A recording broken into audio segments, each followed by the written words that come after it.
Now we'll start with about a tablespoon of vegetable oil in the pan. We'll add, about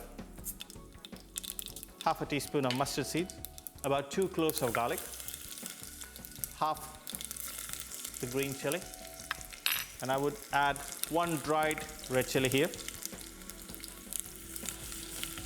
Saute that lightly. And I don't need to color the garlic here. Just saute it till it starts turning light brown, and that's the time I'll add the onions.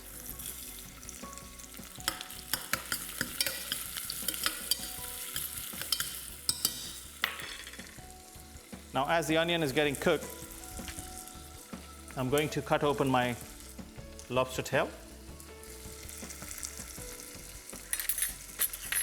It's nothing, you just keep it straight, and normally we cut it open from here, and there's a vein which is removed, which should be removed in my opinion. And then just cut it open in 2 pieces. That should be good. And I also have only 1 claw. I think we bought crippled lobster. Now look at this here. Onion is kind of turning brown stroke translucent. Right, when the onion is slightly translucent, I didn't add the curry leaves right in the beginning. Now is the stage, because I want to keep them as raw as possible. They will not get fried. They will slowly, gently release their flavor. This is something that I learned from a Kerala family, believe it or not. But they were not cooking fish like this. They were cooking lamb like this, which I really enjoyed. This raw flavor of curry leaf, I absolutely love it. And add a pinch of salt at this stage. Once that's mixed, we are ready to add the powders. Now the powders are turmeric powder. I would use about half a teaspoon, no more than that.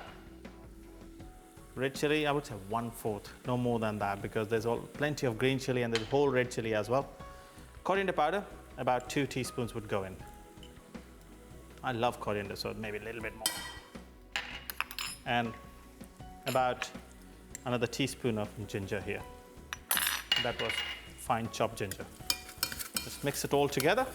Now, as the spices are getting cooked, and keep the heat really low, don't keep it high, otherwise it'll get burnt. And at this stage, I like to take my red chili out because there's plenty of chili going on. But if you like more chili, you can leave it in there. Okay, I will reach out for a little bit coconut milk at this stage, not too much, just to keep it moist. Okay, this is good. This is how I want my tamarind water to work. That will go in to make sure the seeds don't go in. Perfect.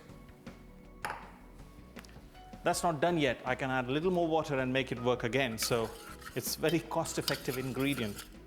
Now we'll let it cook in tamarind water for a few minutes before I'll add more coconut. And I'll let this come to simmer or bubble.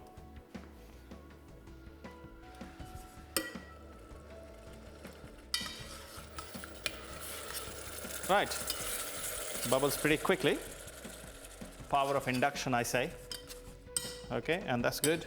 And at this stage, I can add plenty of coconut milk. Obviously, you can buy coconut milk in cans, or you can buy the powder and then dilute it with warm water. This looks good. Again, it has to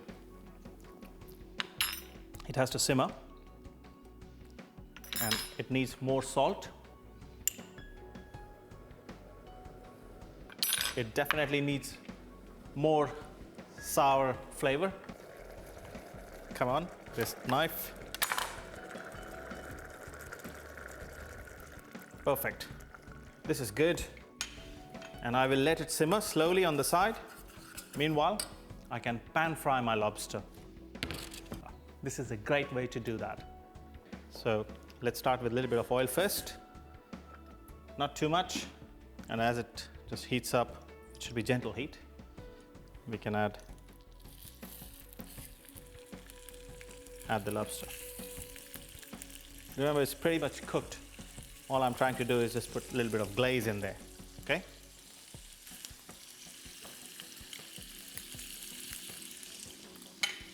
Not too much, just a little bit of butter. Now, as lobster is frying, I'll add a few curry leaves.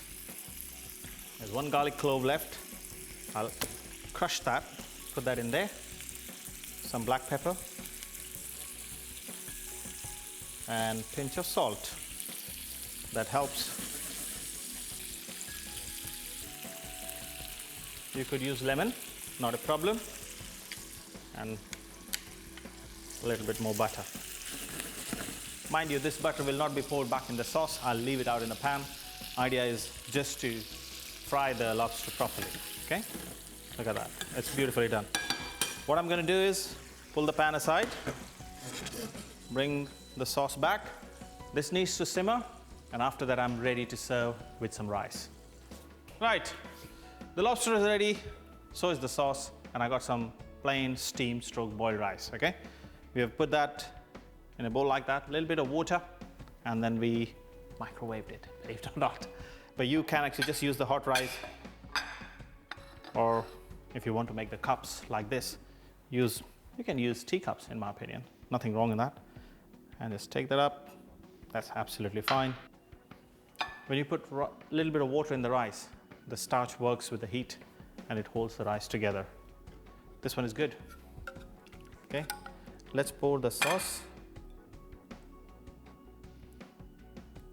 You can almost make the bed with the onions and the curry leaves so that lobster can sit on top of that. Beautiful. And here we go. We have the main piece, which is the lobster. Let's put that here. That can sit on top. I can just put a little bit of glaze on top. Not too much, as I promised I wouldn't be putting butter in. All the butter is here. And some cress, whatever you want to use. Voila! Here I have Kerala style lobster curry with steamed rice and some cress leaves. How about that? Now this is how I made it.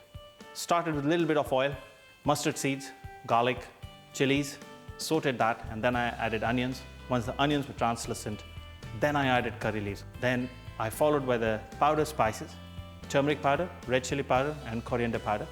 Then tamarind pulp stroke tamarind water goes in, and then coconut milk. Simmer it through and your sauce is almost ready. Then leave that simmering on the side.